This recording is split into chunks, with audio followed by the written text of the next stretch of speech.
Is it loud enough? I have no idea. Maybe? Literal car.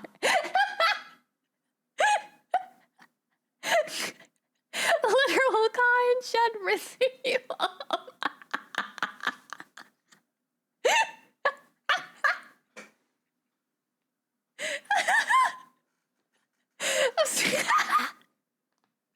What's up, baby girl? Ka-chow.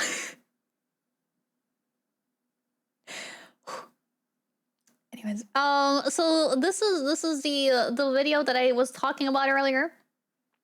You probably all have already seen it because you're a big fan of the British man. Japan versus a foreign tourist. I wanted to see how bad it is and if I am able to go to Japan and stuff like that. Well, you guys have already seen it. Doesn't matter. I haven't. For the entertainment district of Gion, a stunning area where it's not uncommon to see kimono-clad geisha. I've never been there. Striking white makeup, wandering up and down the street. Can you imagine that I've been to Japan like 5 times, but I've never in my life been to like the #1 tourist spot, which is this part of Kyoto. I've been to Kyoto once. Unfortunately, that was I think during Golden Week or something like that, and the city was so full that we tried to go to the shrine, but there were so many people that we just left. We just went there, we looked at it, was like, okay, and then we left. it was absolutely horrible. So that's all I've seen of Kyoto so far. I don't really, yeah, the crowd didn't really make it worth it. I think like I've mostly just been to just central Tokyo, Sendai, and Fukuoka, but I have never really been to Kyoto that much. I haven't seen the traditional side of Kyoto at all because it is so crowded. There's an authenticity to Gion, particularly on the south side, with its alleyways and wooden townhouses, a sense that it's remained unchanged for centuries, a rare thing for a Japanese city. That's why I love it. So imagine my horror when a few days after I left Kyoto, the city announced that it was taking the radical step to ban foreign tourists outright from the very place that I'd just been... What? Kyoto to ban tourists from geisha district over out-of-control behavior. Kyoto is not a theme park. Tourists to be banned from city's famous geisha district. Kyoto bans tourists from the geisha district. Okay. Oh? Okay. Stumbling around. My initial thoughts were, my God, what did I do wrong? What did I do? Not again. But fortunately, turns out it was nothing I did, although the blame does indeed reside with foreign tourists. More specifically, what did it do? Foreign tourists treating geisha like costume characters in a theme park, getting up close, firing off selfies, touching their kimonos, and even, in some of the worst cases, pulling on their hair. I mean, things were already pretty bad, with signs... I'm sorry, what? Do they treat them like... You know how when people go to London, they go like, guard, touch, touch. Do they think that geishas are the same? That's fucked up, dude. Like, I even hate that when they do that in like the British land. It's so fucking stupid. Like, just let people do their job, right? It's so fucking stupid. And apparently, has it been... That's really... Until the guard legally punched them... Bam! Dude, actually, I think it's just like... why is the video in 480p? It's in 720p, okay? It's in 720p, okay? It's completely fine. We don't need 1080. We have 720. It's not... That's just the YouTube quality. That's not my fault, okay? My internet is shit. Okay. We're gonna make it higher quality for you. Of course we will. Wow, that changed so much. Now we have 5 more pixels on screen. Wowie.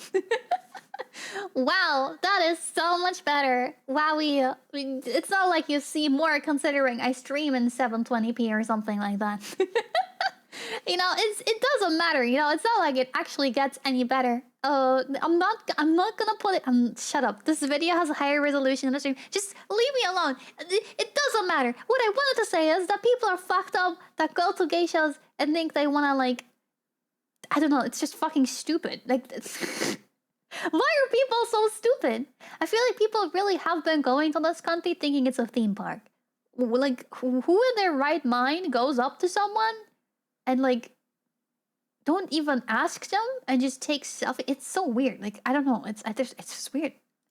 Plastered up the street, reminding tourists of the 10,000 yen fine for taking photos without permission. But clearly that wasn't enough, leading to this very sad move that I think most people would kind of agree is completely understandable. Honestly, I think the solution is actually fairly simple. Dress up members of the Yakuza as geisha and have them walk around Gion in circles, waiting for unsuspecting tourists to pull on their hair. God forbid, that would certainly lead to some interesting results. But today I want to talk about this and some pretty worrying stories involving foreign tourists, because this isn't just a Kyoto problem. There's stories up and down Japan that might shock and surprise you. And it certainly doesn't help that there's been some teen tourist carves name into 1,200-year-old Japanese temple?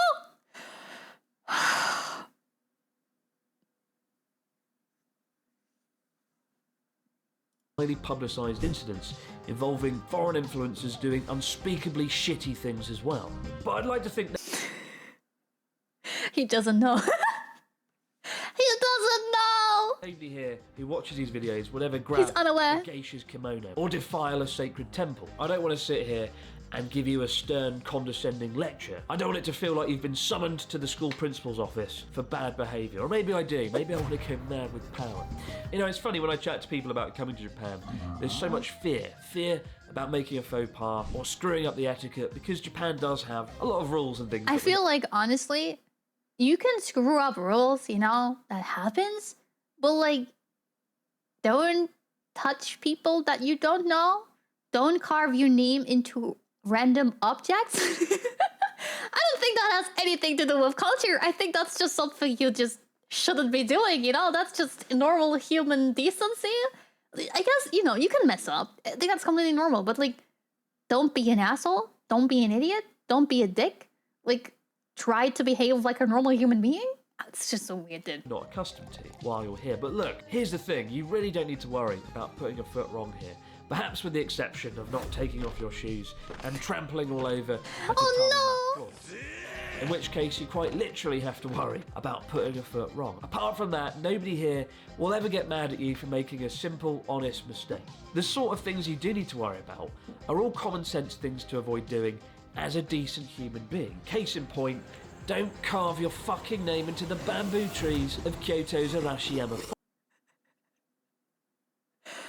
Why do people do that? Tourist affairs, iconic bamboo plants in Kyoto. Dude, and then you put your fucking name on it. Look, it's... Why? Forest, as has happened with over 100 trees, often damaging them irreparably. They carved the name and then they just uncarved it. To the point that they have to be chopped down. Worse still, there's recently been some highly publicised cases of foreign tourists carving their names into temples and shrines. That's so fucking stupid. Year, a Canadian teenager admitted to scratching his name into the 1,200-year-old Toshodaiji Temple in Nara, treating the UNESCO World Heritage Site as if it were a fucking whiteboard. You know, the thing is, this is something you should do everywhere. Like, not just in Japan. You should just not do that generally. You know, refrain from doing that anywhere. Just like, don't do it. Yeah, you should refrain doing that. That's what I meant when I said you should do that anywhere. Like, it's just so fucking it's just awful behavior in general. That's just like a stupid like, honestly, it's just disgusting behavior in general. Using his fingernail to carve his name Julian into the wood. Defiling a culture. Shocking behaviour from a Canadian. You know, you never see behaviour like that from a British person. But if you graffiti a national treasure in Japan, you can go to prison for 5 years or get a fine of about 3. Wait, who graffiti? Oh, does that mean graffiti? Fortunately, though, if you feel like defacing a World Heritage Site or being an all-around prick, there is a hack for getting around it. At the same time, Julian was scratching the letter J into a Japanese temple 6,000 miles away in Rome. Ivan was carving his and his girlfriend's name into the Roman Coliseum. Ivan plus Haley 23. Sounds like a fraught political campaign. Unsurprisingly, people weren't happy about this. But luckily, Ivan seemed to get out of it after he wrote a spectacular letter to the mayor of Rome containing what might be the best sentence ever. What? It is with deep embarrassment that only after what regrettably happened did I learn of the antiquity of the monument. What? Is he saying he didn't know what the Colosseum was? Sorry, I didn't know the Colosseum was like old and very, very antique and shit.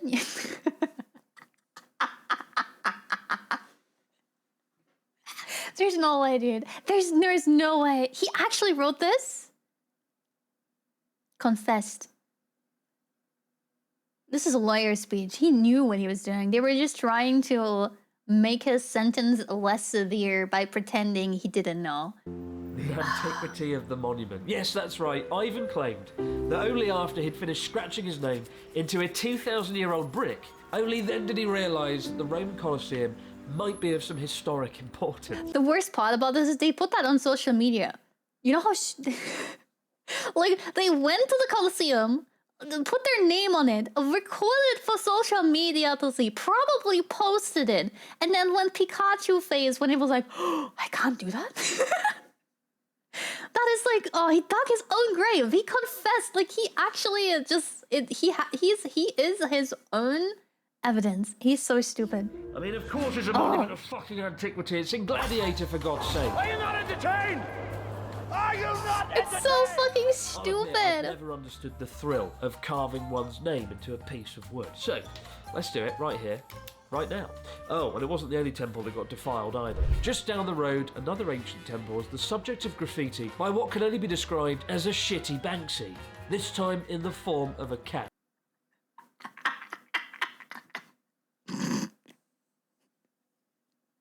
No!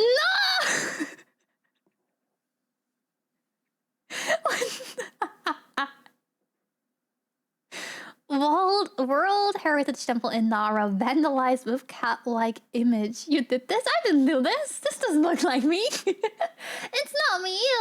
No, we look very different from each other. My God, what the hell were they thinking? Oh, yes, no. I understand now. The immeasurable sense of power, the self-worth.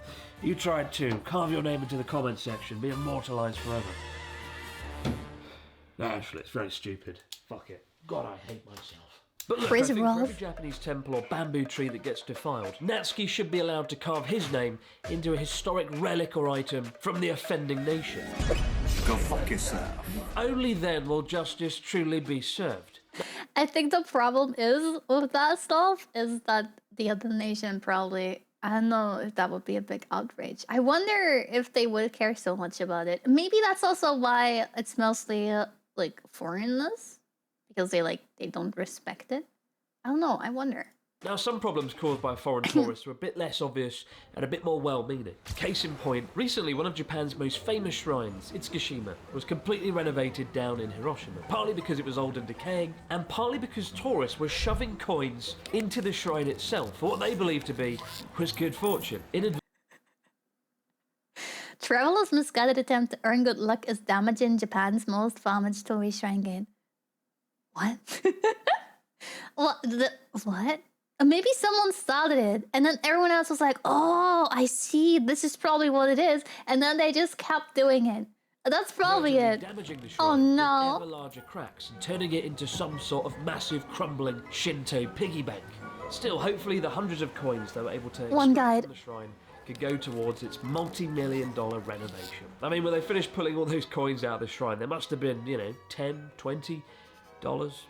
Yeah. But it's not uncommon to see news stories pop up about bad behaviour from foreign tourists. And one of the most bizarre posts that went viral on Twitter involved this sign in a convenience store emblazoned on the front of the steamed pork bun counter. Now, a quick bit of essential Japanese knowledge, the word kore means this, right? And when you order on a menu or a shop, you might point and go, kore shitotsu onegaishimasu. One of those, please, or, kore wa pen desu. This is a pen. And so it's not uncommon to point at a steamed pork bun and go, kore shitotsu onegaishimasu. Yet this note reads, to foreign customers, don't say this one and point. Say, steamed bun, please. Now, there's two things I love about this. Number one, how am I supposed to read this? Of what's presumably supposed to be a finger. And it looks... sorry, I'm gonna be really honest with you. I can't read this. If I would go there, how would I be supposed to like say steamed bun, please? Like I can't read this. And this is supposed to be a finger. I'm sorry. Like no tourist is gonna be able to read this. I know what you're trying to do, but I can't read this. And I also like anything like an actual finger. That's not what you want to see drawn on the front of the steamed pork bun counter. Awful. And the second thing I love is that the sign is written in Japanese kanji characters while being aimed at foreign customers who probably aren't able to read it in the first place. Because, you know, odds are if you can speak Japanese, you probably will say, Mikuman onegaishimasu. Steamed pork bun, please. Clearly, somebody working at the convenience store has had a traumatic encounter and desperately needs to learn how to draw a finger. Meanwhile, in Hokkaido, the local government was criticised after making a booklet aimed at Chinese tourists that was labelled as condescending and offensive, with this incredible, fantastic drawing of a crying toilet covered in filth. Seriously, is there anything more worrying than a sentient toilet who's so technologically advanced its mood is determined by the state of its cleanliness? A frightening image of things to come. What? Toilets and pork buns aside. What? Bad behaviour. Why? How do you miss the toilet? A few years ago, one of my favourite temples down in Fukuoka, the Nanzuin Temple, home to one of the world's largest reclining pools, took the drastic step of turning away groups of non-Japanese tourists after a bunch of raging dickheads splashed about in a sacred waterfall and climbed on the roof of the temple. The Nanzuin Temple is genuinely one of the most incredible temples that I've ever been to. Dickheads. Bad behavior forces facilities to reject foreign group tourists. What? Splashed about in a sacred waterfall and climbed on the roof of the temple. The Nanzuin Temple is genuinely one of the most incredible temples I've ever been to. And the idea of people turning up and disrespecting the temple by treating it like some kind of fucking bouncy castle is genuinely horrific. But again, their exasperation is completely understandable. I don't get it. Like, I feel like, you know, I can understand, like, why? I don't get it. Like, I feel like this is generally something that I don't get. Like, who goes there and goes like, yes, let's climb on this fucking roof? You would only do that if you, like if you're young and you don't care where you are. Then you do this type of stuff. Does that mean they went to Japan while being very young and they didn't care where they are? Who can afford that? That's kind of impressive. Understandable, but you understand why they're taking these measures. So what's the future look like for Japan in the face of mass tourism? It's important to remember that mass tourism is a relatively new concept here. As recently as 20 years ago, they had an average of about 5 to 6 million overseas tourists every year. There's idiots everywhere. It's predicted to be 33 million. Japan has done such a good job maintaining its traditions and customs, ones that often feel very much at odds with the modern world, and it's what makes the country so profoundly rewarding to explore. And there's no doubt unchecked mass tourism, the kind that the country wants, does run the risk of degrading that magic, particularly in cities like Kyoto. Like, I remember filming a video at a sacred mountain temple called Haguro, and at the time there was a lot of debate amongst the monks and the local practitioners at the idea of actually sharing it at all, encouraging tourists to visit and experience it. The moment you commercialise aspects of your culture like that is the moment, you know, you run the risk of degrading it. Fortunately, in that case, they kind of struck the right balance by limiting the number of people who could do the tour and using the income they derived from it to help keep those traditions alive. Yeah, that's really cool. Kyoto has absolutely benefited from the same thing, opening its doors to all its sacred temples and shrines, mostly without incident, without any problems. With this ban kicking off next month in April, I'll be sad next time I'm in Kyoto, knowing that one of my favourite areas... I will never be able to go there. Because I'll be going in April. Fuck! Fuck! I mean, it's not like I necessarily want to go there, but it's kind of crazy that now I just can't. Because some idiots decided to do idiot stuff. Which makes no sense to me, because, like, you know, it punishes... It's like everything. In the end, it's always idiots doing something, and then it punishes everyone. And we used to have we would be able to camp right next to the beach of a lake nearby. But because people used to do that and throw away their trash into the lake and shit like that, at some point they banned it because of the environmental issues, right? Because idiots were just, you know, because of idiots. And then at some point we weren't able to camp there anymore because they closed it off to camping people because of those issues. And I think that's really, really, really sad. Because like I said, like a group of people who are like idiots just ruin it for everyone else. And I hate that type of stuff. Because there are people that want to be respectful, and there are people who want to generally just experience it the way it is and want to be respectful and learn and just have a good time. I really love learning new things, for example. And I would love to go there and see what it's like and like look at it respectfully, you know? But because of people that are not respectful, it just ruins it, and you start closing yourself off because you're scared that, you know, more people who are like those people will come and ruin your thing, which makes a lot of sense, you know? But at the same time, it's really sad because I'm pretty sure people enjoy sharing your culture if other people are accepting to it, you know? And then that's like the balance of that is really, really, really difficult. And I completely understand that you want to protect something. You want to protect people. You want to protect the geishas, for example. You don't want them to be like, I don't know, a tourist attraction, right? Because in the end, they work there. And while, of course, tourism is part of it, you don't want them to feel invaded in their privacy and stuff. So you want to protect that and you want to close it off. And that makes a lot of sense. I completely know why. I just think it's sad that there is so many idiots out there that ruin it for everyone. And I think that's like what I don't know. Yeah, tourism comes with a risk, and it's very unfortunate that these type of things happen and they have to do these drastic measures. But I feel like this is something that, like, at the moment, Japan is like this very hip place. It started last year where Japan suddenly is like this very hip social media place that everyone wants to go to. And I'm pretty sure it will calm down again, like in a year or something, where people will just forget about this country and they'll go, I don't know, wherever they want to go again.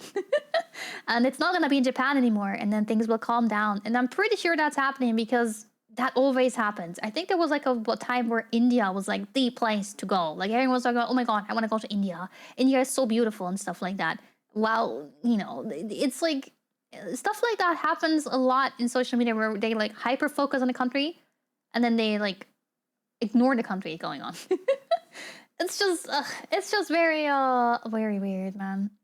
You know, it's trends, and I think as soon as the trend is over, we might be like they might be loosening these things again when they notice, hey, you know, we can do that. But then again, knowing Japan,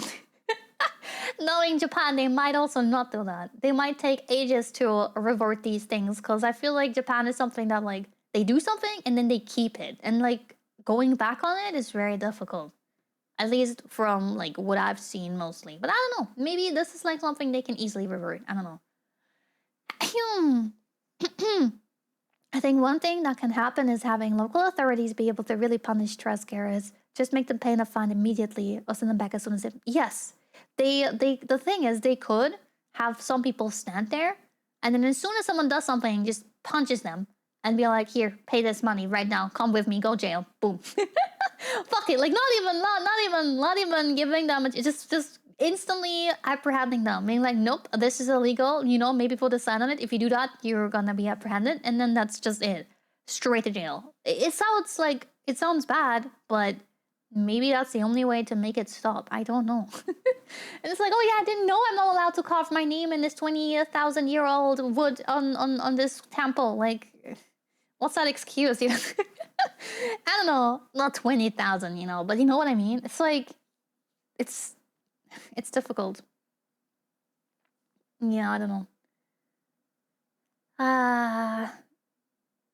Yeah, it's also not good for the tourism, so they'd rather just, because they also don't want to be known as that country that is really aggressive, right? And I don't know, it's really difficult. It's very difficult. Stroll around is now strictly off limits, and I sort of worry, where will it end? What other areas might get sort of shut down? Not just in Kyoto, but around Japan. But at the same time, if it helps preserve the city's identity, and more importantly helps geisha feel safe from ill-mannered idiots, then yeah, it's absolutely for the best. But what do you think, guys? Is banning tourists a step too far, or a necessary evil for preserving Kyoto? Let me know in the comments. It's very below. difficult. But for now, guys, as always, many thanks for watching. I'll see you right back here to do it again on Abroad Japan. As for me, now I've discovered the simple thrills of graffiti. I'm going to go and carve a donkey in... It's so funny. He ends... You know how when you watch a TV show, they always say something like, and now I'm going to do this thing, and then they leave? It's doing the exact same thing. It's so funny to me. And he just leaves the camera. He's doing the TV thing. No, that was interesting. But I'm actually really sad to hear that. I'm not sure if I'm gonna go to what's it called anyways. Yeah, I don't know.